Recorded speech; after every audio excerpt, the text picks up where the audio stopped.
중인 여성입니다. 지금 생각해보면 정말 세상에 별의별 일이 다 있는 것 같아요. 여러분들도 오늘 제 이야기를 들으시고 결혼하기 전에 생각 많이 해보시길 바랍니다. 저는 우선 남편과 30대에 만났어요. 그때 저는 평범한 직장인이었고 남편은 공무원이었죠. 그 당시에 공무원이라고 하면 안정적인 직업에 공부도 나름 열심히 한 남자라고 생각해서 남편을 처음 봤을 때부터 호감이 있었습니다. 그렇지만 남편은 저한테 호감이 없는 것 같았죠. 저는 처음부터 남편에게 들이대면서 오늘 술 먹자, 오늘 밥 먹자, 내가 사줄게 하며 매일같이 문자를 보냈고 남편은 3번 튕기다가 딱 한 번 먹어줄 정도로 쉽게 넘어오지 않더라고요. 중간중간 너무 포기하고 싶었지만 남편은 너무나 제 스타일이었고 만나보고 싶었기에 짝사랑을 그만둘 수 없었습니다. 그 남자 회사와 저희 회사는 거리가 좀 있었는데 일부러 조금이라도 마주치기 위해 그 사람 회사 근처에서 점심밥을 사 먹기도 하고 퇴근을 하러 집에 가는 길에도 일부러 돌아서 그 사람 집 근처로 지나가기도 했습니다. 그런데 정말 10번 찍어도 안 넘어가는 남자가 없다는 말이 사실이었는지 그 남자는 저의 이런 지속적인 애정 공세에 결국 넘어가고 말았어요. 제가 매일같이 보자고 하니까 저희는 만나는 횟수가 점점 증가했고 같이 데이트도 하면서 사랑을 키워나갔죠. 물론 그 남자한테 제가 먼저 손도 잡고 스킨십도 했지만 그래도 저는 좋았습니다. 그렇게 같이 만나가는 횟수를 늘리고 연애를 하는데 무려 2년이 걸렸어요. 저는 2년의 끈질긴 노력 끝에 이 남자를 얻었다는 생각에 너무 기뻤고 남자친구도 저에게 너무 잘해주더라고요. 남자친구는 원래 성격부터 다정하고 여성스러운 면이 있었지만 저는 늘 칠칠 맞고 털털했기에 저와 너무 잘 어울렸어요. 그렇게 저희는 3년 동안 연애를 했습니다. 연애를 할수록 이 사람이 더 좋아졌고 함께 미래를 꾸려나가고 싶다는 생각이 더욱 커지더라고요. 그치만 제가 결혼하자고 하면 이 사람은 싫다고 결혼 생각 없다고 했습니다. 저는 그 말에 상처를 받았고 혹시 내가 아내로 삼고 싶지는 않는 건가 싶어 일부러 성숙한 척도 해보고 어른스러운 면을 많이 어필했는데도 그 사람의 마음은 변치 않더라고요. 그럼 오빠는 결혼 안 할 거야? 라고 물으면 그 사람은 난 결혼 안 할래 라고 했습니다. 저는 이 사람과 관계가 끝나면 더 이상 누구를 만날 자신이 없었기에 같이 저와 오빠를 설득할 사람을 구하기로 했어요. 바로 오빠의 부모님이었죠. 저는 오빠 몰래 오빠의 부모님을 찾아뵈어 여자친구라고 인사를 드렸고 다행히도 저를 좋게 봐주셔서 벌써 예비 며느리가 되었습니다. 그래서 오빠네 부모님에게 결혼을 하고 싶다고 말씀드리니 너무 좋다고 자기들이 도와주겠다고 하셨고 열심히 저와 결혼하라고 오빠한테 말했다고 하더라고요. 그게 오빠에게 조금 효과가 있었는지 저에게 와서 너 우리 부모님한테 나랑 결혼하고 싶다고 했다면서? 라고 물어보더라고요. 응, 난 오빠랑 결혼하고 싶은데 오빠는 왜 나랑 결혼하기 싫어? 나도 네가 좋은데 난 결혼하면 내 사생활이 침해되는 게 싫어. 그게 무슨 소리야. 난 결혼해도 오빠 인생 참견 안 해. 오빠가 뭘 하든 나는 간섭 안 할 거야. 난 단순히 오빠랑 나랑 부부가 되는 걸 원하는 거지 오빠 인생에 참견하는 걸 원하는 게 아니야. 너 정말로 내 인생에 관여 안 할 거지? 난 나한테 이래라 저래라 하는 거 별로 안 좋아해. 응, 절대 관여 안 해. 서로 우리 인생에 관여하지 말자. 그래도 난 오빠 사랑해. 오빠와 저 사이에서 드디어 오해가 풀렸는지 오빠는 저와 결혼을 결심했고 그렇게 결혼식도 순조롭게 진행되었죠. 저희 부모님도 다행히 듬직해 보이면서 다정한 오빠를 좋아하셨고 오빠네 부모님도 저를 딸처럼 여겨주셨어요. 그렇게 결혼을 하고 이제 안정적인 가정이 생기니 너무 행복했습니다. 오빠와 저는 어느 정도의 거리도 유지하면서 세상에서 제일 친한 친구 같은 부부가 되었고 결혼 생활도 너무 즐거웠어요. 그렇게 몇 달 동안 오빠와 함께 살다 보니 아이를 갖고 싶다는 생각이 들었습니다. 솔직히 처음부터 들긴 했지만 혹시나 오빠가 원하지 않는다면 제가 상처를 받을 것 같아서 선뜻 말을 못하고 있었는데 이제 결혼한 지도 조금 됐고 그래서 물어보기로 했죠. 오빠, 혹시 우리 아기 가질 생각 없어? 응, 없는데. 뭐? 왜 이렇게 단호해? 조금 생각해보고 말해봐. 생각해도 똑같아. 난 지금이 좋아. 그냥 이렇게 살자. 서로 인생에 관여하지 않은 채로 친구 같은 부부로. 난 그래도 오빠 닮은 아이 낳고 싶은데. 난 아이를 낳으면 무슨 행복이 있는지 잘 모르겠어. 매일같이 울기나 하고 돈만 나가고 차라리 그 돈으로 옷을 사 입고 여행을 가든지 하지. 오빠는 아기가 마냥 귀찮다는 식으로 이야기했고 아이가 생겨도 자기는 부성애가 없을 것 같다며 임신을 반대했어요. 그런데 저는 포기하지 않았습니다. 저도 어렸을 때는 오빠와 똑같은 생각을 했었는데 시간이 지날수록 아이들이 너무 귀엽고 얼른 가정을 꾸리고 싶다는 생각을 많이 했거든요. 그래서 오빠도 저처럼 생각이 변했으면 좋겠다는 마음에 일부러 오빠 옆에서 아기 관련된 영상도 많이 보고 이야기도 많이 꺼냈습니다. 그런데 그럴 때마다 오빠는 조금 더 생각해보자 라고만 할 뿐 깊은 이야기를 하지 않더라고요. 저도 이제 40살이 다 되어가는 나이인데 지금 임신 계획을 세워도 임신이 될지 말지 불분명한데도 이렇게 오빠가 피하기만 하니까 너무 막막했습니다. 분명 오빠 주위에도 아이를 낳은 친구들이 수두룩 빽빽할 텐데 말이죠.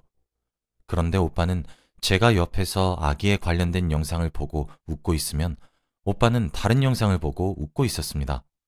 저는 뭐 봐? 라고 물으면 오빠는 숨기더라고요. 처음에는 혹시 이상한 걸 보나 싶어서 놀리려고 오빠 휴대폰을 몰래 봤어요.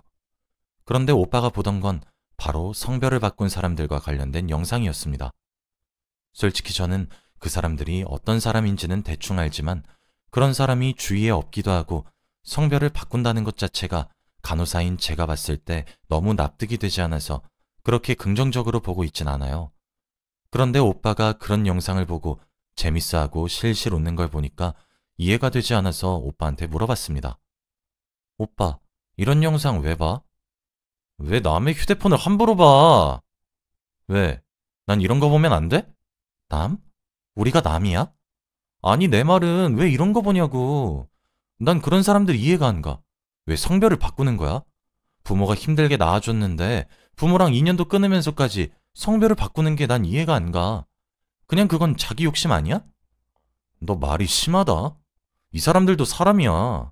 난 오히려 드디어 자신의 삶을 찾아서 행복해하는 모습을 보니까 너무 부럽던데?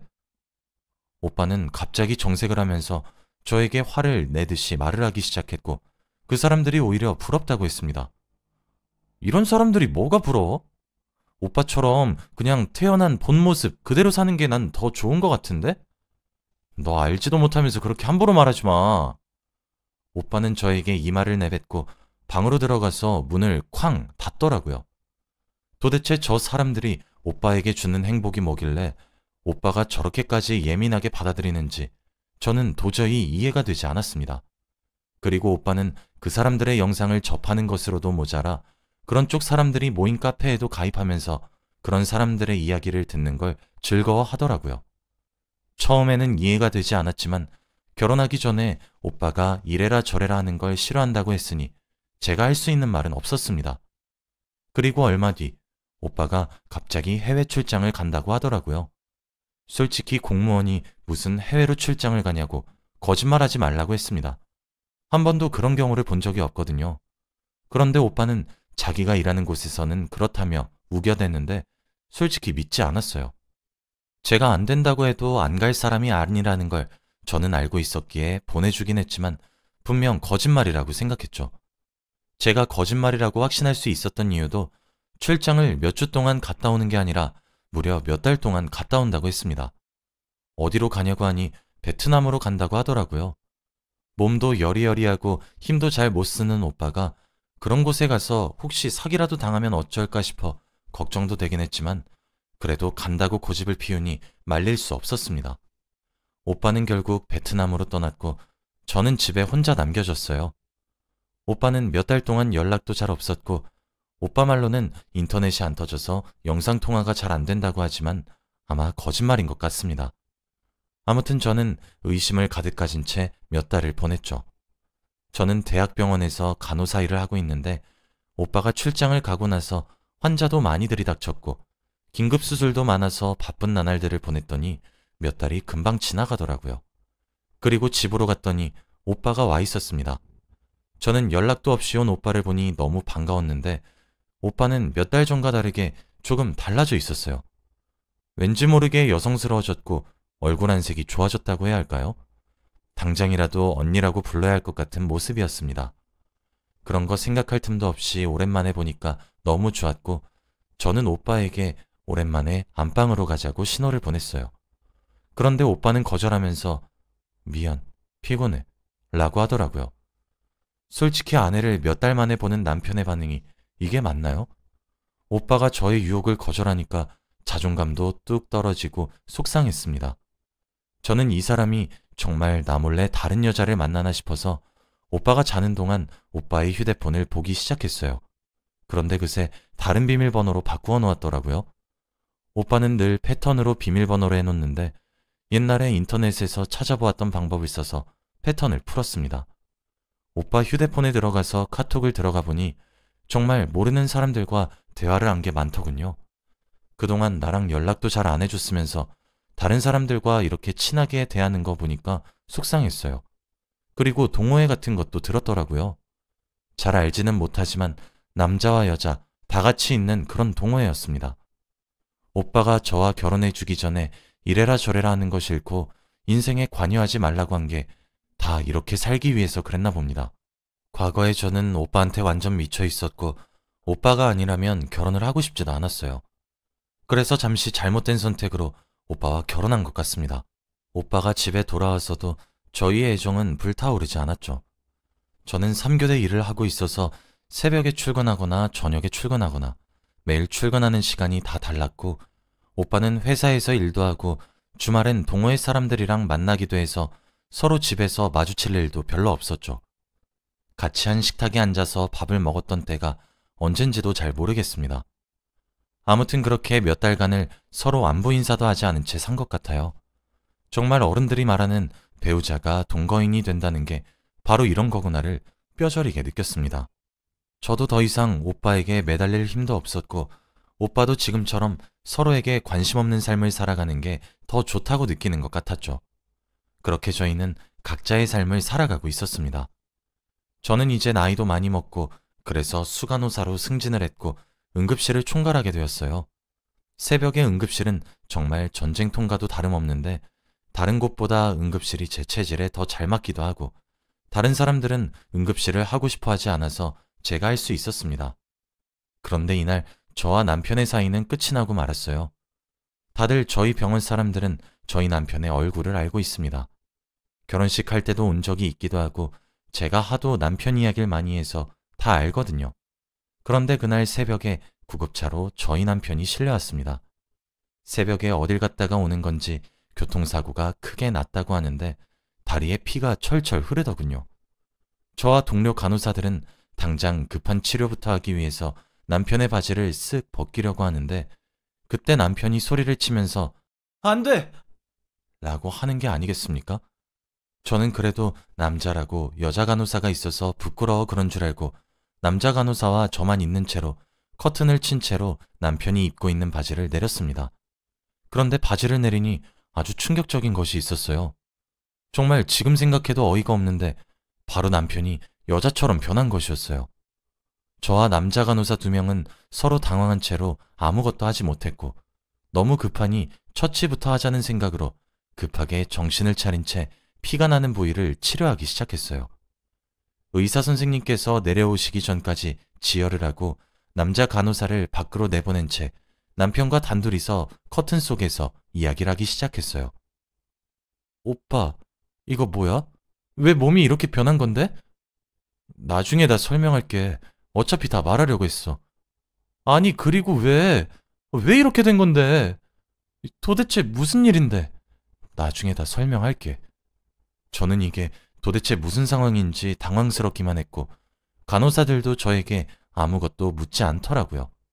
그때 마침 의사 선생님께서 내려오셔서 바로 수술을 진행했고 저는 수술실 밖에서 남편을 기다리며 제가 보았던 것을 다시 상상했습니다. 그렇지만 제 상식선으로는 도저히 이해가 되지 않았고 어떻게 된 일인지 믿기 힘들더라고요. 그렇게 몇 시간이 지나서 수술이 끝나고 의사 선생님께서 나오셨는데 표정이 좋지 않으셨습니다. 수술은 잘 끝났지만 혹시 남편분이 얼마 전 외국에 다녀온 경험을 하셨나요? 네? 그게 무슨 소리세요? 아니, 수술하면서 알게 된 사실인데 이미 여성 호르몬 주사도 많이 맞으셨고 모든 심사도 다 끝낸 상태시던데 혹시 모르셨나 싶어서요. 혹시 호르몬 주사를 맞고 심사까지 끝낸 것이라고 하면 남자에서 여자로 성별이 바뀌는 그거 말씀하시는 거예요? 네. 우선 지금 남편분 중환자실로 옮겼으니까 가서 이야기 좀 나누어 보세요. 그렇게 의사 선생님은 자리를 뜨셨고 저는 다리가 덜덜 떨리는 채로 상황을 다시 곰곰이 생각하기 시작했어요. 어떻게 저한테 이런 일이 생길 수 있나요? 이 남자가 너무 좋아서 결혼을 했는데 남편이 여자가 되었다고 합니다. 남편이 저와 결혼도 하기 싫어하고 아기도 낳기 싫어하고 사랑을 확인하는 시간도 가지기 싫어하는 게 바로 이것 때문이었나요? 그리고 성별을 바꾼 사람들인지 뭔지 하는 영상을 보는 것도 다 저번에 그렇게 정색하며 화를 냈던 것도 그리고 성별을 바꾼 사람들인지 뭔지 하는 영상을 보는 것도 다 저번에 그렇게 정색하며 화를 냈던 것도 전부 자기 일이라서 그랬던 거겠죠. 저는 식은땀이 줄줄 흘렀고 중환자실로 가는 내내 손과 다리가 너무 떨려서 걷지도 못했습니다. 주위에 지나가던 동료 간호사가 제 안색이 좋지 않으니 와서 도와주었고 겨우 중환자실로 갈 수 있었습니다. 남편은 아직 마취에 깨어나지 않아서 잠을 자고 있더라고요. 저는 정말 당혹스러움을 감추지 못했습니다. 그렇게 몇 시간 동안 허공만 바라보면서 남편이 일어나기를 기다렸어요. 남편은 몇 시간 뒤에 일어났습니다.